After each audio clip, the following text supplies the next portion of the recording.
Plus polio दिन चिंचोली गुरव येथे उत्साहात साजरा। चिंचोली गुरव प्रतिनिधी राजेंद्र मेढे बालकांना पोलिओसारख्या भयंकर आजारापासून सुरक्षित ठेवण्यासाठी राष्ट्रीय पल्स पोलिओ मोहिमेचे आयोजन करण्यात आले होते।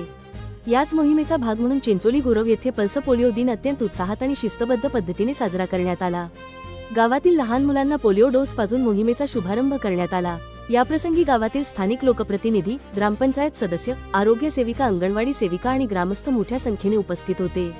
आरोग्य विभागाचे चोख नियोजन, आरोग्य केंद्र आणि अंगणवाडीच्या वतीने गावातील 0 ते 5 वर्षे वयोगटातील एकही बालक पोलिओ डोसपासून वंचित राहू नये यासाठी चोख नियोजन करण्यात आले होते। सकाळपासूनच पालकांनी आपल्या चिमुरड्यांना घेऊन पोलिओ बूथवर गर्दी केली होती। पोलिओ निर्मूलनासाठी प्रत्येक बालकाला डोस मिळणे गरजेचे आहे। चिंचोली गुरवमधील सर्व नागरिकांनी आणि मातांनी दाखवलेला हा उत्साह कौतुकास्पद असून गावातील 100% बालकांना पोलिओ डोस देण्याचे उद्दिष्ट आम्ही पूर्ण करत आहोत, अशी प्रतिक्रिया आरोग्य प्रशासनाच्या वतीने देण्यात आली। या मोहिमेला यशस्वी करण्यासाठी स्थानिक आरोग्य कर्मचारी आणि आशा स्वयंसेविकांनी विशेष परिश्रम घेतले। सीजी न्यूज महाराष्ट्रसाठी राजेंद्र मेढे।